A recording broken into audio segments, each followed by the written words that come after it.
Okay, now it's time for another brief word from me. So, while the United States is fighting in World War I for freedom abroad, uh, freedom at home is not going so great. Minority groups, including immigrants, communists, and others, really struggle, and African Americans had it the worst. Um, Again, progressives, another element of progressivism was that people, equality should be spread across the board. But these progressives showed indifference to African Americans and most accepted segregation as natural and equitable. Woodrow Wilson is a good example of this. He was a big segregationist. Women suffragists said very little about segregation. Even Jane Addams, who you'll recall founded Hull House, also helped found the NAACP, but rejected a civil rights plank on the Progressive Party platform in the election of 1912. So things aren't going so good for African Americans. But then around this time, you have an event called the Great Migration, in which 6 million African Americans moved out of the rural South and into urban centers. So they're going from living in overwhelmingly rural, southern, and agricultural areas to living in urban and industrial centers. Um, so, uh, so why did they do this? Two reasons mostly. First was racist violence, and the second was labor shortages from World War One. So let's talk about the violence a little bit. Um, the KKK, which we've talked about, I think in lesson one, the Reconstruction lesson, the KKK was making a comeback. And that's evidenced through the film The Birth of a Nation, which we talked about in the last lesson. Um, that film brought them back into the spotlight and rewrote the narrative around them. Right, the KKK suddenly became a group that was defending American ideals instead of a terrorist organization. Again, this is another great example of nationalism, which was very prevalent during the time. You have this cultural and racial superiority that's element to the Klan. Also, you had hundreds of lynchings taking place during this time, not just in the South. In 1919, more than 250 people died in riots in the North. And in all of 1919, it was a bad year, 76 people were lynched in the South, including black veterans of World War One.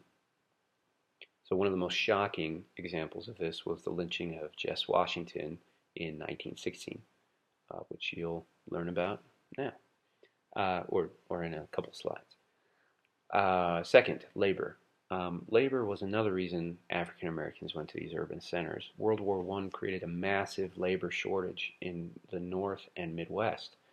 Um, and because European immigration was cut off due to World War One, African Americans were more than happy to move in and take those jobs. And so this was the first time in American history where African Americans had massive employment opportunities outside of the South. So they move into the North, into these cities in chains of migration. These are communication lines which informed would-be migrants about living conditions, job prospects, and political atmosphere. So you have people writing back, calling back to their relatives in the South and telling them where to go, where to look for jobs, how to make the move. Uh, Newspapers are also going back and forth, handbills, stories. All of these are going back and forth to aid in the migration. Um, and and these lines of communication went deep into rural territory. Um, and these were the same type of lines that existed during the slave era and Reconstruction.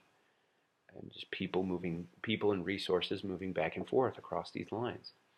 You also had social institutions that were helping. So churches were serving as community centers where people could come together, read letters from friends and relatives in the North, discuss job openings, assess rumors that were spread, and when they should leave and where they should go. Migrant clubs formed to pool resources, and these migrant clubs were often formed by women, formed and headed by women.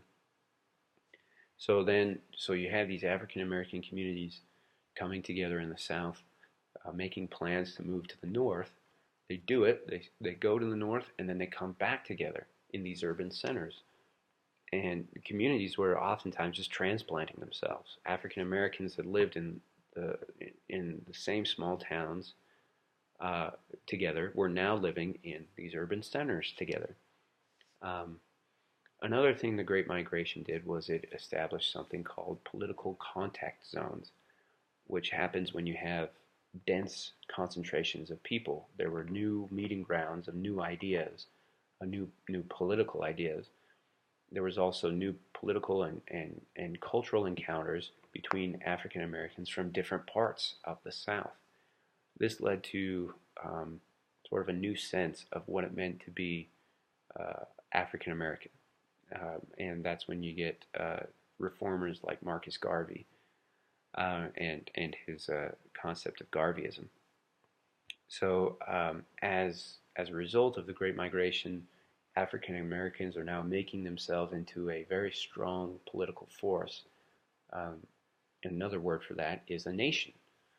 Um, so all these landmark political events in our history, such as electoral realignments, the New Deal, industrial unionism, the Great Society in the 60s, battle for civil rights in the 50s and 60s, probably would not have happened were it not for the Great Migration. So enjoy the rest of the lesson.